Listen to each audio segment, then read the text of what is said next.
Yo, salut à tous, bienvenue dans cette toute nouvelle vidéo du format d'Inumitsu, le fameux format où je réponds à toutes vos questions. Ça fait super longtemps que j'avais pas fait un d'Inumitsu, ça fait bien au moins 6 mois depuis le dernier, alors qu'avant c'était un format que je tenais quasiment une fois par mois. J'avais prévenu que j'allais en faire un petit peu moins, mais c'est vrai que 6 mois quand même, ouais, 6 mois c'était un petit peu long. Surtout que là vous aviez pas mal de questions à me poser, que ce soit sur le bébé, la naissance, le déménagement, enfin voilà, il s'est passé beaucoup de choses depuis le dernier d'Inumitsu. Donc j'ai récupéré vos questions, comme d'habitude, sur Instagram et sur YouTube. Puis bah écoutez, vous connaissez le format de la vidéo. On va aller se promener un petit peu, on va aller du côté de Inokashira-koen aujourd'hui. C'est un gros parc à Tokyo que j'adore, mais que je vous ai encore jamais montré sur la chaîne. Donc écoutez, comme à notre habitude, moi je vous laisse vous préparer votre petit café des familles. Et nous on perd pas plus de temps.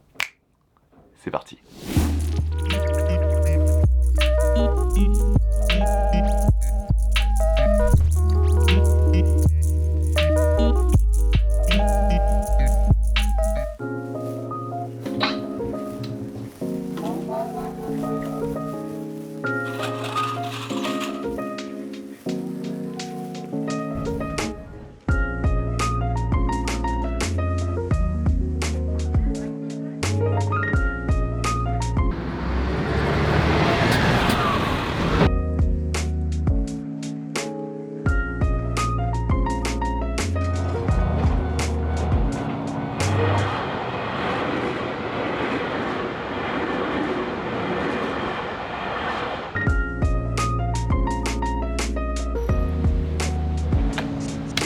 Et donc voilà, nous sommes bel et bien arrivés au Inokashira-koen, le parc de Inokashira. C'est un parc que j'adore, c'est à côté de la station Kichijoji, pour les gens qui connaissent. Il y a peut-être des gens aussi qui en ont déjà entendu parler dans GTO par exemple.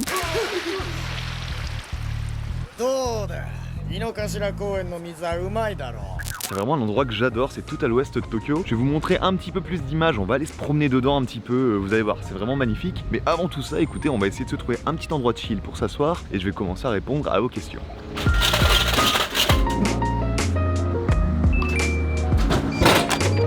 Voilà, écoutez, je me suis assis sur un petit banc, j'ai des petits bateaux signes, le lac devant moi, c'est magnifique, le contexte est impeccable pour commencer à répondre à vos questions. Donc la première question, elle nous vient de Zelnouké qui nous dit « Coucou, j'espère que tu vas bien. Je voulais savoir comment était ta nouvelle vie de papa.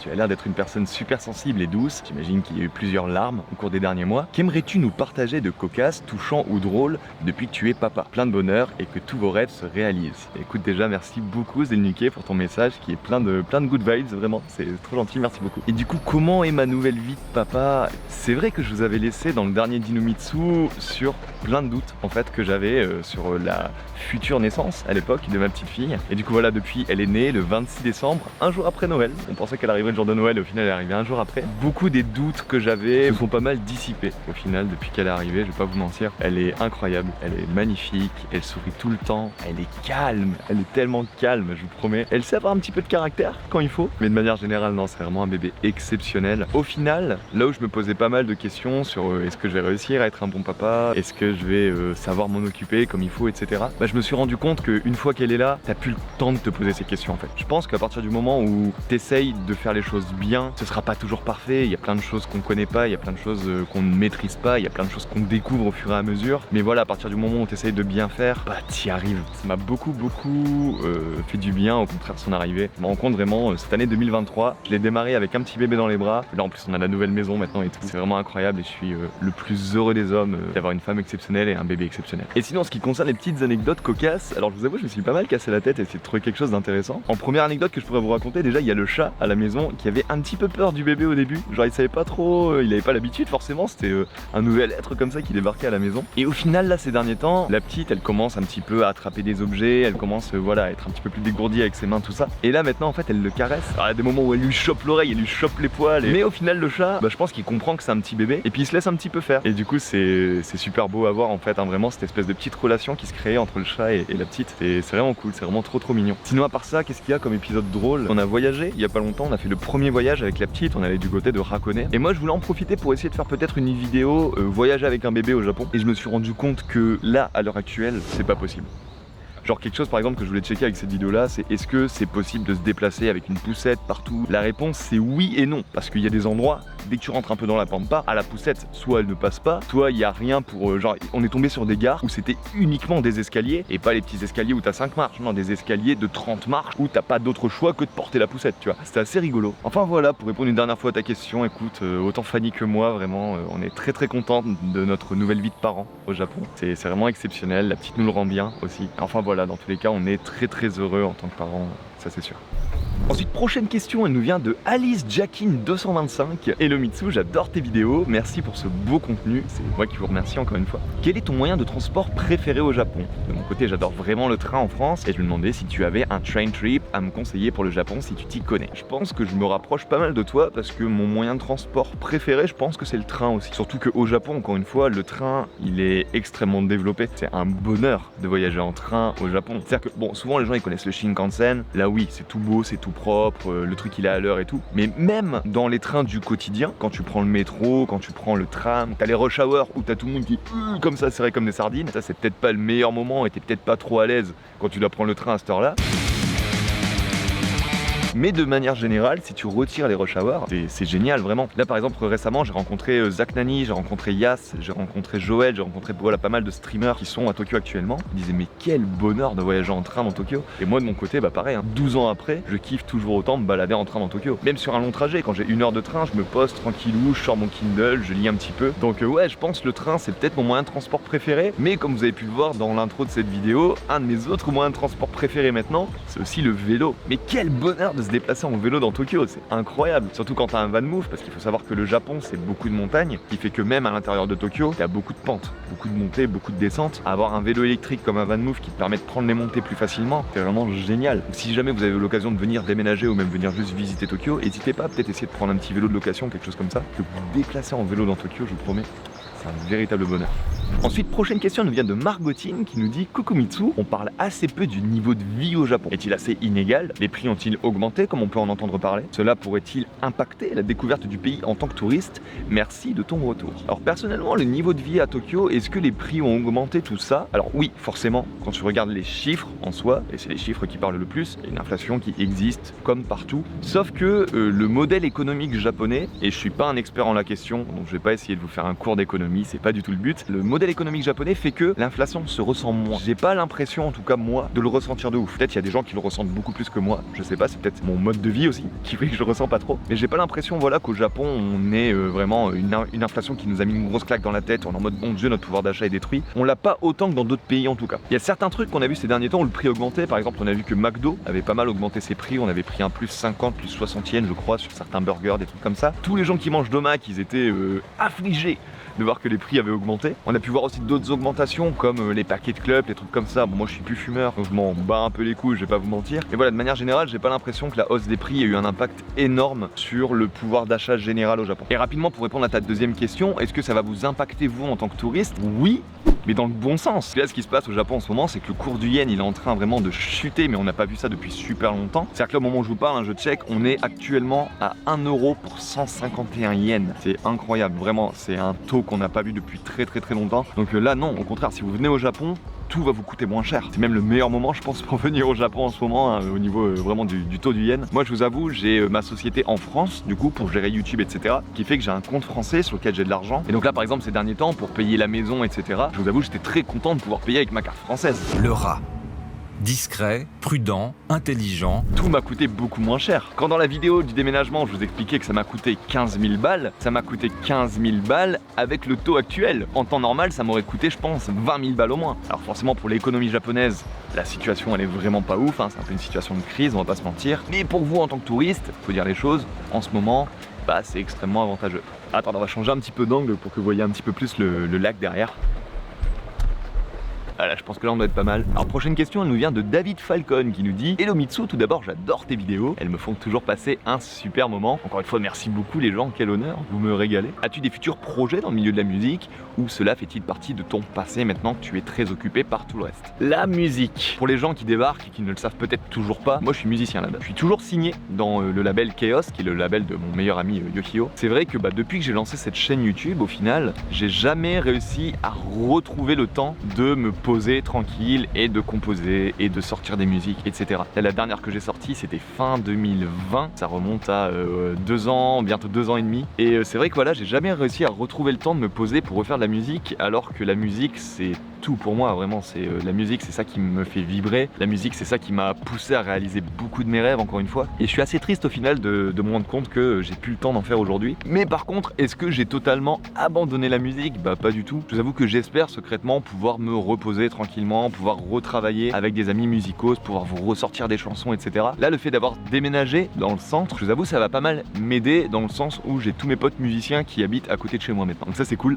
Je vais pouvoir peut-être de temps en temps aller faire des petites sessions chez l'un, chez l'autre, pouvoir retravailler un petit peu la musique. C'est vraiment quelque chose que j'aimerais développer. C'est quelque chose sur lequel j'ai vraiment envie de me remettre tranquillement. Je peux pas vous faire aucune promesse sur quand je vais vous sortir quelque chose, quand je vais faire quelque chose, parce qu'actuellement, même moi, je ne le sais pas. Voilà, je vais pas vous dire je vous sors un truc à la fin de l'année, j'en sais rien du tout. Mais voilà, dès que je peux, dès que j'en ai l'occasion, ouais, je vais me remettre à la musique parce que ça me manque, putain, ça me manque. Prochaine question, elle nous vient de Asmyers qui nous dit: salut, quels sont les endroits que tu recommandes à Tokyo pour les fans de rock, metal, bar, salle de concert, etc. Alors là, c'est mon domaine, forcément. Si vous venez au Japon, des endroits qui sont très très cool si vous aimez la scène rock, la scène métal. Déjà au niveau des bars, il y a les bars Rokaoli, il y en a un à Shibuya, il y en a un à Shinjuku, il y en a un à Shimokitazawa. C'est des bars qui sont très très sympas, les gens sont très très gentils. C'est des bars où en grande majorité on va passer du rock, du métal. Ce qui est très sympa, c'est que vous avez aussi des petits papiers sur lesquels vous pouvez noter une musique que vous avez envie d'écouter. Vous passez ça du coup au barman, et le barman il va passer la musique que vous voulez directement sur les écrans. C'est des endroits aussi où souvent il y a des événements. Si vous allez là-bas, vous allez vous retrouver vraiment avec tous les rock heads, les metal heads de Tokyo. Ensuite au niveau salle de concert, il y a une salle de concert que j'adore. C'est une salle de concert dans laquelle j'ai eu l'occasion de faire beaucoup de concerts à une époque. Elle s'appelle Cyclone. Pareil, c'est à Shibuya. Tout ce qui est scène punk, metal, metalcore, underground, c'est là que ça se situe. Vraiment, il y a beaucoup de concerts. Il y a pas mal de groupes étrangers aussi, des groupes américains, tout ça, qui viennent faire des concerts au Cyclone quand ils viennent sur Tokyo. C'est vraiment un endroit qui est super sympa. C'est pas une grosse salle, hein, vraiment, c'est une petite salle. Tu découvres des pépites quand tu vas là-bas. Et moi, je suis très fier d'avoir pu faire pas mal de concerts à une certaine époque. Et sinon, à côté, il y a aussi le Star Lounge. C'est tout un building en fait où chaque étage c'est une salle de concert en fait. Et là-bas, pareil, t'as pas mal de concerts. C'est un peu plus diversifié. Il y a pas que du rock et du métal. Tu peux trouver aussi des concerts de pop, tout ça. Mais c'est un endroit où il y a très souvent quand même des concerts de punk, metal, metalcore, etc.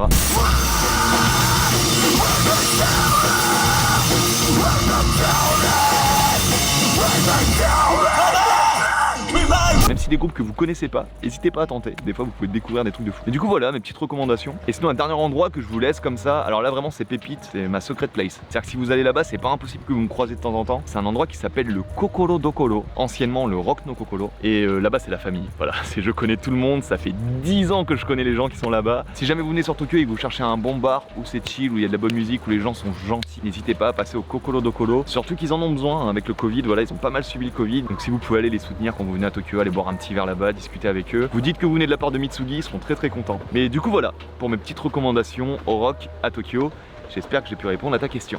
C'est ultra dur de gérer la luminosité ici parce qu'avec les nuages ça change tout le temps. Prochaine question juste avant de changer d'endroit, c'est une question qui nous vient de Maureen Magro. Coucou, j'espère que tout le monde va bien à la maison, je te rassure, tout le monde va extrêmement bien. Est-ce que tu as un rêve que tu n'as pas encore réalisé? Si tu es chanceux et que tu as déjà réalisé tous tes rêves, c'est quoi ton plus gros rêve et comment t'as fait pour le réaliser? Continue comme ça, j'adore ce que tu fais.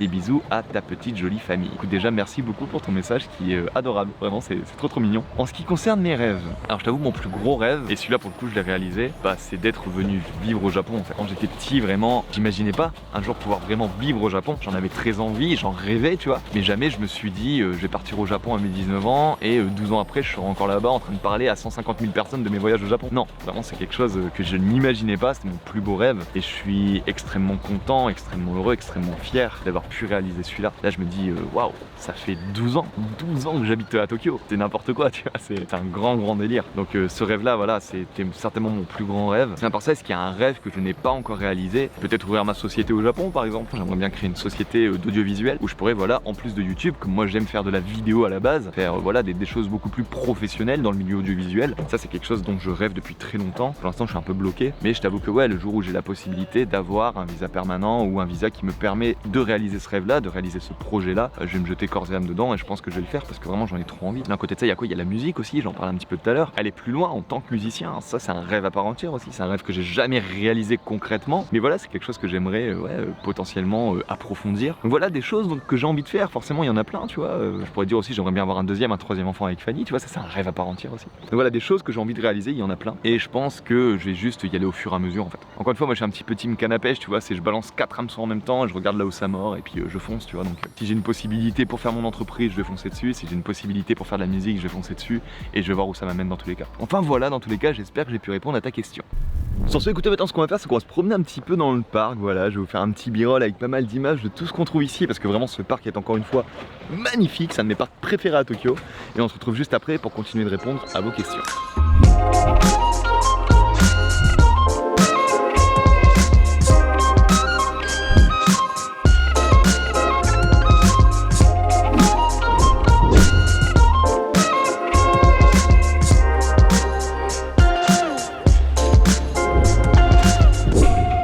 Je vous avais prévenu, ce parc est magnifique. D'ailleurs je l'ai pas dit tout à l'heure, mais juste là-bas derrière il y a aussi le musée Ghibli et le parc Ghibli à Nagoya, mais il y a ici aussi Ainokashira-koen, le musée Ghibli qui est très sympa à visiter. Du coup voilà, le parc Ainokashira-koen c'est vraiment un de mes parcs préférés, c'est même fou que je vous l'ai encore jamais montré en 2 ans sur YouTube. Et là je vais profiter qu'il n'y a pas encore trop de monde parce que ça se remplit assez rapidement sur ton temps de Golden Week, et je vais continuer de répondre à vos questions. Alors la prochaine question elle nous vient de JG. Salut Mitsu, est-ce que tu as une crainte particulière pour toi et tes proches concernant le Big One qui aura lieu mais dont personne ne sait précisément quand? Salutations, Jérémy. Alors le Big One, effectivement, pour les gens qui ne connaissent pas, c'est un énorme tremblement de terre dont on sait qu'il va certainement arriver parce qu'en gros il y a un tremblement de terre énorme au Japon tous les siècles à peu près. On sait que le dernier Big One il a eu lieu en 1923, et comme on sait que c'est un tous les siècles, on se dit voilà, est-ce qu'il n'y en a pas un nouveau qui devrait arriver bientôt? C'est vrai que c'est une petite crainte que beaucoup de gens ont, que beaucoup de Japonais ont. C'est-à-dire que les Japonais par exemple, ils ont tous en fait des kits de survie. C'est des petits kits dans lesquels il y a de la bouffe, il y a une torche, de quoi se débrouiller si jamais tout venait à péter, parce que c'est vrai que c'est une crainte qui existe. Moi personnellement, je t'avoue, autant inconsciemment je sais que cette chose peut arriver, autant de manière générale dans la vie de tous les jours j'y pense pas trop, parce que j'ai pas le temps d'y penser. J'ai tellement de charge mentale avec tout ce que j'ai à faire que je pense inconsciemment, j'essaye de pas penser au Big One. J'ai pas envie non plus de vivre dans la crainte du mon Dieu, si jamais, si ça arrive, tu vois. Donc c'est un peu comme quand tu fais une crise d'anxiété. Et je suis anxieux, je peux le dire, t'es toujours dans l'analyse de ce qui pourrait mal se passer. Et quand t'es dans l'analyse de ce qui pourrait mal se passer, tu vis pas le moment présent. Et ça te bousille le moral, ça te bousille la santé, ça te bousille tout, tu vois. De la même manière que j'essaye un peu de calmer mon anxiété, j'essaie de pas trop penser aux choses qui pourraient mal arriver, même si dans le cas du Big One, bon voilà, on sait qu'il risque bientôt d'y avoir un gros tremblement de terre au Japon. Et écoute, le jour où ça arrivera, je serai là pour le documenter. Mais enfin voilà, écoute JG, Jérémy Glaude, j'espère que j'ai pu répondre à ta question.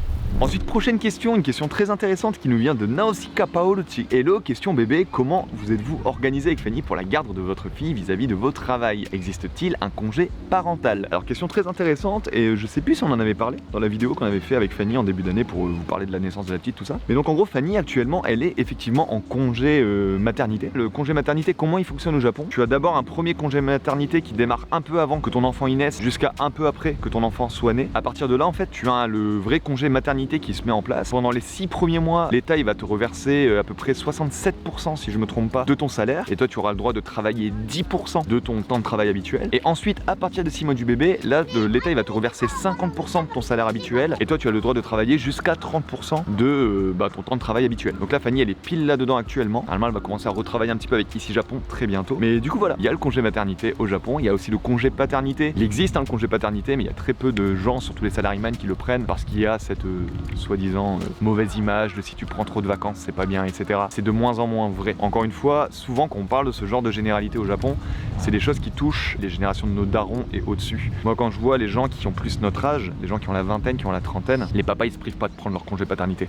Clairement. Ça dépend le secteur aussi, encore une fois quand t'as un salaryman, etc. c'est un peu plus compliqué. Moi je connais beaucoup de gens, de papas autour de moi japonais, t'en fais pas qu'ils les ont pris leur congé paternité. Donc voilà, cette image du les gens ne prennent jamais de vacances parce que c'est mal vu, en réalité c'est de moins en moins vrai au Japon. Et sinon pour en revenir à ta question, comment on s'arrange du coup avec Fanny pour la garde de la petite, tout ça, là actuellement comme Fanny est en congé maternité, c'est surtout elle qui reste avec la petite à la maison. Quand Fanny a vraiment besoin, soit d'aller quelque part, soit d'avoir un peu de temps pour elle aussi, parce que c'était très important que la maman ait un peu de temps pour elle, j'essaye d'être là pour garder la petite. Je vous avoue que là actuellement c'est surtout Fanny qui garde la petite quand on n'est pas tous les deux, parce que comme Fanny elle allait, elle a plus besoin d'être avec la petite, mais quand la petite elle va commencer à manger un petit peu plus normalement tout ça, je pense que voilà, j'aurai plus de facilité à pouvoir la prendre plus longtemps avec moi et pouvoir enlever un petit peu de charge à Fanny tout ça. Et ensuite la question qui se pose c'est quand Fanny va reprendre le travail à temps complet, comment ça va se passer? Nous ce qu'on pense tout simplement c'est qu'on va la mettre à la crèche japonaise. Tout autour de chez nous il y a plein de crèches, il y a plein d'écoles, vraiment pour les enfants c'est un endroit parfait, là on a déménagé. Donc voilà, tout simplement je pense qu'on va la mettre à la crèche japonaise, comme ça moi à la maison elle parle que français, elle sera bilingue français et japonais en allant à l'école. Donc voilà,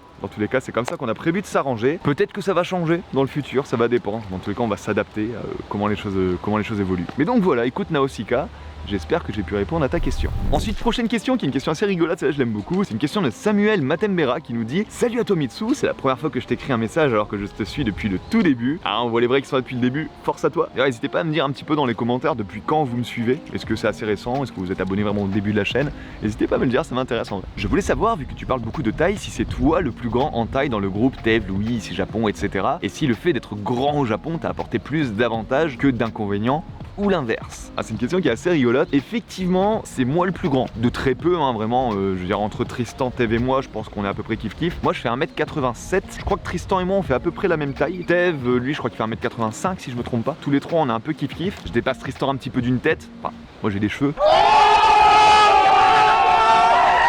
Mais voilà, tout ça pour dire que effectivement, pour le Japon en tout cas, 1m87, c'est un petit peu grand.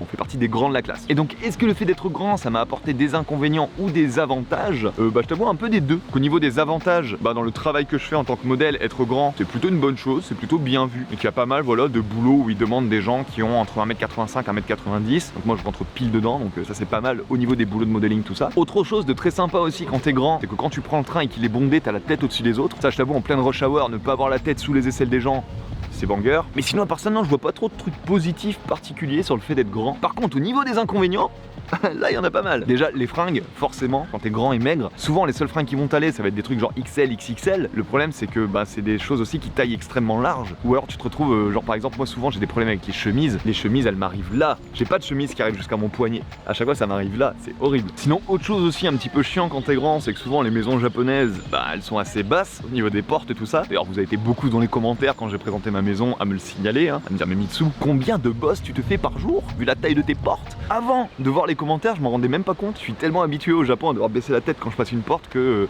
je le fais très naturellement aujourd'hui. Donc voilà, au final, ça va, tu prends vite l'habitude, même si ça m'arrive, parce que je suis extrêmement maladroit, de quand même bien me fracasser la tête. Je vous avoue, ça m'est arrivé il y a encore 4 jours. Autre chose aussi quand t'es grand, la taille des lits. Trouver des lits qui sont à ta taille où t'as pas les pieds qui dépassent, c'est compliqué. Donc voilà, t'as plein de petits trucs comme ça, mais au final, je vous avoue, ça fait 12 ans que je vis ici. Et ça va. Genre s'il y a des gens parmi vous qui sont très grands et qui se posent la question à savoir si leur vie va être horrible en venant au Japon, non, je vous rassure, on le vit très bien, on s'habitue extrêmement vite, même si effectivement il y a quelques petits trucs des fois qui sont un petit peu relous. Voilà.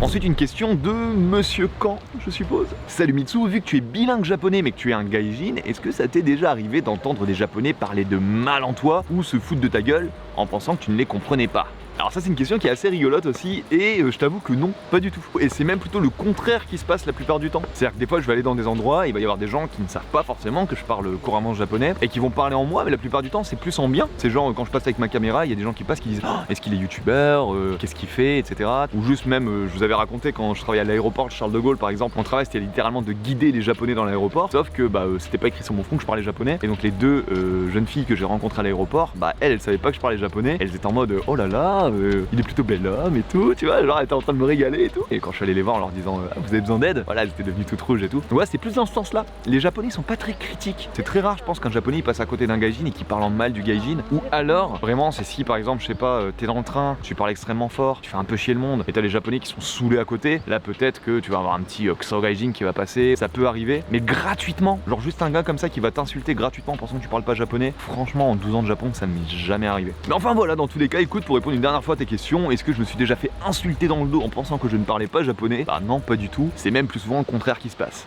Et ensuite, dernière question avant qu'on bouge une dernière fois et que je réponde à vos questions Instagram, c'est une question qui nous vient de Petite Fille 236 qui me dit: Hello Mitsu, serais-tu profil HPE, haut potentiel émotionnel? Je sens une grande sensibilité chez toi, un certain potentiel émotionnel et un multipotentiel, car tu fais plein de choses, musique, acting, montage, vidéo, etc. Ça fait quelques indices. Je suis moi-même et ce n'est pas toujours facile à vivre. Voilà, j'espère que ma question n'est pas intrusive. En général, mon intuition ne me trompe pas, mais elle n'est pas non plus de véracité scientifique. Bonne journée. Eh bien écoute, Petite Fille 236, effectivement, j'en ai déjà parlé sur Twitch, je pense. J'ai été diagnostiqué à, j'ai plus l'âge exact, je crois que c'est 4 et 6 ans, quelque chose comme ça. C'est quelque chose que j'ai un petit peu renié pendant longtemps. C'est-à-dire que le fait, par exemple, que j'ai été diagnostiqué au potentiel, je l'avais totalement oublié, ça avait disparu de mon cerveau. Et c'est ma mère qui me l'a rappelé il y a de ça quelques années et j'étais assez choqué parce qu'au final, quand je l'ai compris, quand je l'ai recompris, ça a répondu à pas mal des questions que je me posais sur moi-même, sur pourquoi je me sentais un peu différent des autres, pourquoi je réagissais pas de la même manière à certaines choses par rapport aux autres, pourquoi ouais, je ressentais des émotions que d'autres ne ressentaient pas, ou je ressentais trop d'émotions à certains moments où les autres n'en ressentaient pas autant. Je vous ai déjà dit par exemple que je pleure très facilement, ou enfin voilà, c'est beaucoup de choses, l'hypersensibilité. Effectivement, c'est pas facile à vivre. Ma dépression, mon anxiété, ça vient beaucoup de là aussi. J'ai appris à vivre avec. Aujourd'hui, je le vis plutôt bien dans la majorité du temps, on va dire. Il y a des fois où ça me détruit un peu. Je vais pas trop rentrer dans les détails dans cette vidéo parce que j'aimerais potentiellement vous en faire une vidéo, voilà, un peu dédiée, une vidéo un petit peu billet d'humeur où je vous parlerai un petit peu de tout ça et de comment je le vis au Japon aussi. Donc n'hésitez pas à me dire dans les commentaires si ce genre de vidéo ça vous plairait, parce que ça sort un petit peu de ce que moi je fais habituellement. T'as toujours un petit peu peur, voilà, de sortir une vidéo et qu'elle plaise pas et qu'elle fasse 5 vues, tu vois. Donc n'hésitez pas à me dire dans les commentaires si ce style de vidéo où je vous parlerai un petit peu du côté hypersensible, etc. au Japon, si ça pourrait vous plaire. Et dans ce cas-là, écoutez, j'essaierai de me poser tranquillement et de faire une vidéo sympa où je vous parlerai un petit peu de tout ça. Donc voilà, écoutez, je compte sur vous, n'hésitez pas à me dire ça dans les commentaires. Et donc encore une fois, dans tous les cas, Petite Fille 236, t'avais raison, voilà. J'espère que j'ai pu répondre à ta question. Donc écoutez, maintenant ce qu'on va faire, c'est qu'on va rentrer tranquillement. Moi je vous avoue, là il commence à faire un petit peu chaud, j'ai un petit peu la dalle aussi. On va bouger et une fois à la maison, on se posera dans le studio et j'y répondrai aux dernières questions, les questions Instagram.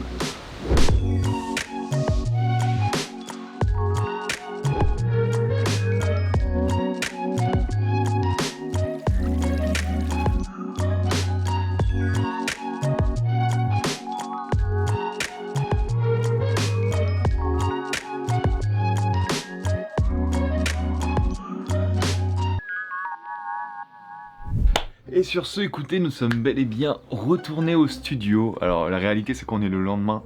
Je suis rentré, j'étais mort, j'ai commencé un petit peu à faire le montage. En plus là je suis en train de switcher en ce moment de logiciel de montage. Je suis en train de passer de Final Cut à DaVinci Pro. Ça fait 10 ans que je suis sur Final Cut, je le maîtrise à fond. Mais voilà. Je suis quand même en train d'essayer de switcher à DaVinci Pro, du coup mon workflow est dégueulasse. Je suis même pas sûr de pouvoir sortir cette vidéo dimanche.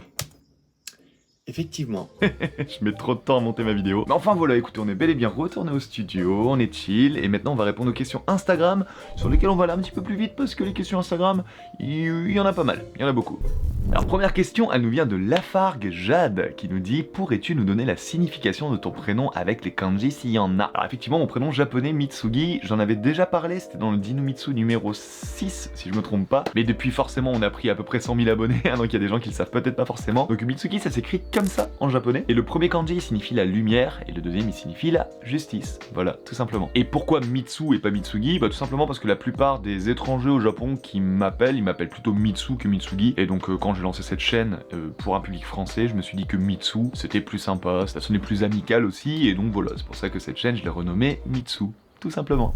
Prochaine question, elle nous vient de JSVH 1113. Encore une fois vos blazes les mecs. Comment ça se passe dans la nouvelle maison? Bisous de Belgique. Et écoute, déjà, un gros bisou à tous les Belges qui regardent cette vidéo, n'hésitez pas à montrer votre présence dans les commentaires. Et donc comment ça se passe dans la nouvelle maison? Écoute, on surkiffe. Je pense, si vous avez vu ma vidéo la semaine dernière où je vous dévoilais la maison, vous avez vite compris à quel point je surkiffe cette maison. Et il faut savoir que Fanny et bébé c'est pareil, vraiment. On est trop bien, on se sent trop bien dans cette nouvelle maison. C'est vraiment quelque chose qu'on attendait. On en avait besoin aussi. Là on a déjà quelques amis qui sont venus nous voir parce que maintenant tous nos amis sont proches. À l'époque où on habitait du côté de ici Japon, c'est vrai que tout le monde était un petit peu loin. Tandis que là, autant Fanny que moi, hein, tous nos amis, tous les gens qu'on connaît depuis très longtemps, ils habitent tous à peu près dans le même quartier, ce qui fait que c'est beaucoup plus simple pour revoir un petit peu tout le monde. C'est vraiment cool, c'est un vrai bol d'air frais. Et puis ouais, on a surkiffé cette maison. Elle est beaucoup trop belle. Elle est beaucoup trop belle. Prochaine question, Adi Dinosaure, Super Blaze, qui nous dit: si tu passes le permis, feras-tu des vlogs à la campagne en pleine nature japonaise? Le permis, effectivement, effectivement, je l'ai pas oublié, ne vous inquiétez pas. C'est juste que j'étais dans une problématique en fait où j'avais très envie de m'inscrire au code pour passer le permis, tout ça. Sauf que, comme je savais qu'on allait potentiellement bientôt déménager, je me disais ça va vite me faire chier si jamais je m'inscris dans une école et qu'on est à déménager et que du coup pour aller à l'auto-école, je suis obligé de me taper toute la traversée de Tokyo à chaque fois. Donc voilà, j'ai préféré attendre de déménager pour enfin m'inscrire au code. Donc voilà, normalement ça devrait être dans les prochaines semaines, hein. Je pense que je vais commencer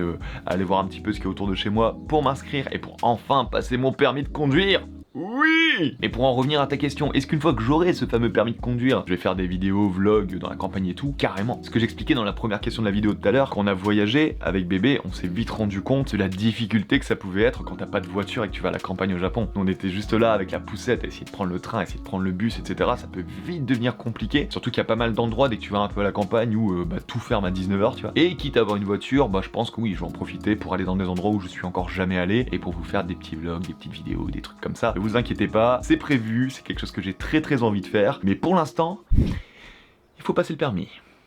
Ensuite, prochaine question, elle nous vient de Vinternaterna. Désolé si je prononce mal. Comment faire durer son couple? Alors écoute, je suis pas forcément un expert en la question, à savoir que j'ai eu énormément d'échecs amoureux dans ma vie. Là, je suis enfin tombé sur quelqu'un d'exceptionnel, avec qui je me sens extrêmement bien, on se complète beaucoup, et voilà. Là vraiment, je sens que j'ai trouvé la bonne personne, mais jusqu'à maintenant, j'ai fait pas mal d'erreurs quand même. Donc je vais pas me placer en tant que donneur de conseils au niveau amoureux, mais du peu que j'ai compris dans ma relation avec Fanny et dans mes anciennes relations sur ce qui allait pas, je pense que la meilleure manière de faire durer ton couple, c'est d'essayer de casser toute forme de routine, je pense. C'est-à-dire qu'il y a une bonne et une mauvaise routine. Il y a la routine un petit peu que vous allez créer tous les deux, les petits trucs que vous faites ensemble, etc. Ça c'est bien, mais par contre il faut pas rentrer dans un système, je pense, où autant toi que ton copain ou ta copine, vous vous reposez sur vos acquis et que au final il n'y a plus rien de nouveau, tu vois. Genre tous les jours tu te lèves, tu bouffes tes céréales, tu vas bosser, tu rentres, tu mates Netflix et tu te couches. Voilà, s'il n'y a pas un petit truc en plus, au bout d'un moment, autant toi que ton copain, ta copine, il y a un risque de lassitude forcément. Donc je pense que oui, quelque chose d'intéressant, c'est d'essayer toujours de trouver quelque chose de nouveau à faire, de se challenger un petit peu, de trouver de nouveaux défis, de nouveaux challenges, de nouvelles expériences à faire à deux, pour essayer autant que possible de casser cet effet de c'est bon, on a fait le tour de notre couple, tu vois. Et c'est le piège dans lequel beaucoup de gens tombent. Si vous rentrez trop dans une certaine forme de routine, encore une fois comme je disais tout à l'heure, il y a un risque que autant l'un que l'autre vous vous disiez au bout d'un moment c'est bon, j'ai envie de renouveau, et parfois renouveau rime avec nouvelle personne, ce qui est un petit peu dommage quand vous vous aimez à la base, tu vois. Donc voilà, juste moi, mon petit conseil à moi, casser la routine, créer de nouvelles choses, de nouvelles expériences, voyager, faire plein de choses à deux. Je pense que c'est le meilleur moyen de faire durer son couple. Voilà. Encore une fois, je suis pas du tout un expert en la question, mais j'espère que j'ai pu au moins un petit peu répondre à la tienne. Prochaine question, c'est une question d'Azure Moon qui nous dit: t'es-tu déjà dit que tu n'y arriverais pas au Japon parce que tes proches te manquaient de trop? Alors on en revient à la fameuse question, la famille, etc. Moi, la chance, en quelque sorte, que j'ai eue, c'est que j'avais pas trop d'amis en France, j'avais pas trop d'attaches. C'est-à-dire que moi je suis venu à peine un an après la fin du lycée, et j'avais pas créé des grosses attaches au lycée. Ça a fait que j'ai pu partir assez sereinement au Japon, sans avoir l'impression de laisser toute ma bande de potes ou quoi que ce soit, parce que j'avais pas une énorme bande de potes. Non, j'ai pas d'amis. Donc déjà à ce niveau-là, non, j'ai jamais eu ce sentiment que certains peuvent avoir de se dire ouais, ça va être trop dur d'abandonner tout le monde, j'ai trop besoin de ma bande de potes, tout ça. Ça je peux comprendre, c'est un sentiment normal, tu vois. Moi personnellement, j'avais pas ça. Et au niveau de la famille, là oui, forcément c'est plus compliqué, parce que le fait de se retrouver loin de sa famille, encore une fois, c'est certainement un des plus gros défis que tu dois relever quand tu vas vivre à l'étranger. C'est extrêmement compliqué, surtout quand t'es dans un pays aussi loin que le Japon, tu vois. C'est-à-dire que vivre en Espagne, vivre en Italie, ça va, tu sais que tu peux assez facilement les rejoindre, tout ça. Quand t'habites au Japon, à plus de 10 000 bornes, là tout de suite c'est plus compliqué, tu vois. Moi je sais que par exemple, il y a ma maman, elle avait fait un AVC il y a quelques années, elle s'est retrouvée à l'hôpital. C'était très dur sur le moment de savoir que je pouvais pas aller en France parce que j'avais pas de thunes à ce moment-là pour me payer un billet d'avion, savoir que même si j'avais eu les thunes, le temps d'y aller, ça m'aurait pris une journée ou deux. Donc voilà, tu te sens vraiment impuissant dans ce genre de moment, et c'est vrai que ça c'est un petit peu dur à encaisser. Donc voilà, encore une fois, quand tu décides d'aller vivre à l'étranger, encore une fois, ça c'est vraiment une décision qu'il faut que tu prennes en amont, que tu essaies de réfléchir si toi tu en seras capable ou pas, parce que il y a des gens qui peuvent, des gens qui peuvent pas, tout simplement, et c'est normal, encore une fois. Moi j'ai de la chance d'avoir une maman qui m'a énormément soutenu, elle m'a un petit peu aidé à pouvoir partir vivre à l'étranger, mais malgré tout, je pense toujours à ma maman, je pense toujours à mon petit frère, il me manque énormément, et c'est vrai que il y a des moments où c'est assez dur. Par contre, pour en revenir à ta question originale et pour terminer là-dessus, est-ce que je me suis déjà dit que j'y arriverais pas à cause de ça? Je pense pas. Je pense que dès le départ, j'avais un objectif qui était assez fixe, et je me suis rapidement dit, je trouverai une solution, au pire j'essaierai de faire en sorte de rentrer souvent en France ou quoi, mais voilà, jamais je me suis dit, c'est mort, c'est trop dur pour moi, j'y arriverai pas. Voilà. j'espère que j'ai pu répondre à ta question. Ensuite, une question de Matt sur sa montagne. Comment ça va niveau santé mentale? J'espère que tu arrives à prendre soin de toi. Écoute, déjà, merci beaucoup de t'inquiéter pour moi, c'est adorable. Et c'est vrai que voilà, je vous avais fait le bilan de début d'année où je vous avais expliqué que j'avais subi une grosse dépression en 2022. Le fait d'avoir la petite qui est arrivée, ça m'a pas mal apaisé. Je subis encore mon anxiété, hein, je fais encore des crises d'anxiété assez souvent, mais j'arrive un peu plus facilement, j'ai l'impression, à les calmer parce que justement j'ai la petite, j'ai d'autres responsabilités qui vont au-delà des choses qui peuvent causer de l'anxiété chez moi. Et du coup voilà, non, ça va quand même beaucoup mieux. Et encore une fois, tout ça c'est grâce à Fanny et grâce à notre petit trésor. Voilà. Ensuite, une question de Jeanne1616. Avez-vous le projet d'avoir un second enfant? Alors...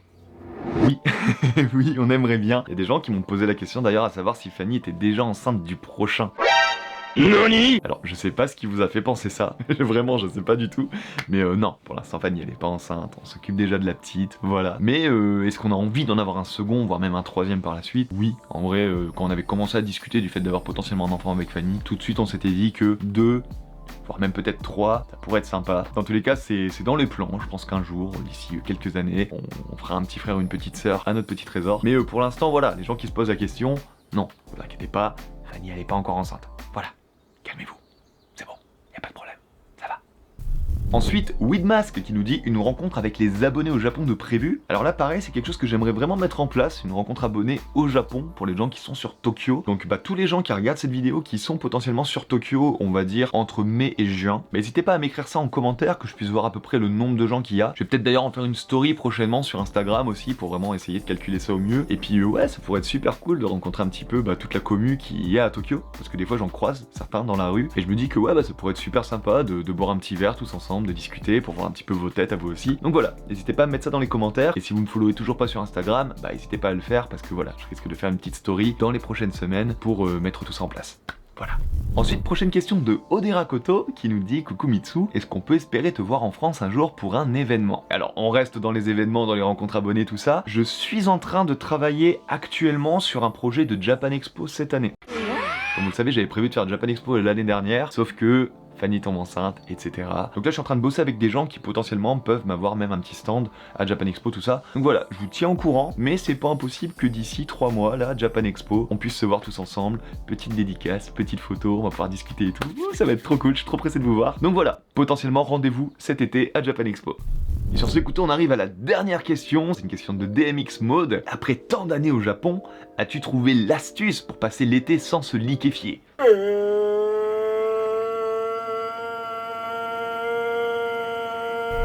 Et sur ce, écoutez, on arrive enfin sur la fin de cette vidéo. Merci beaucoup de l'avoir regardé jusqu'au bout. N'hésitez pas à me dire un petit peu dans les commentaires si cette Dinomitsu vous a plu. N'hésitez pas aussi à me poser vos questions pour le prochain Dinomitsu qui arrivera je sais pas quand. Vraiment, ça va dépendre de vos questions. Si je trouve plein de questions très intéressantes dans les commentaires, il y en aura un qui arrivera certainement rapidement. Et puis sinon, écoutez, comme d'habitude, moi je compte sur vous pour le pouce en l'air, le commentaire, l'abonnement. N'oubliez pas, on vise les 200 000 abonnés pour cette année. Là, on est encore à 155 000 abonnés. Donc voilà, qu'on fasse 45 000 abonnés en 6 mois. Ça peut le faire, en vrai. Je compte sur vous. Donc voilà, n'hésitez pas à vous abonner si c'est pas déjà fait. Et puis nous, dans tous les cas, on se retrouve d'ici une petite semaine pour une toute nouvelle vidéo. Je vous fais des énormes bisous.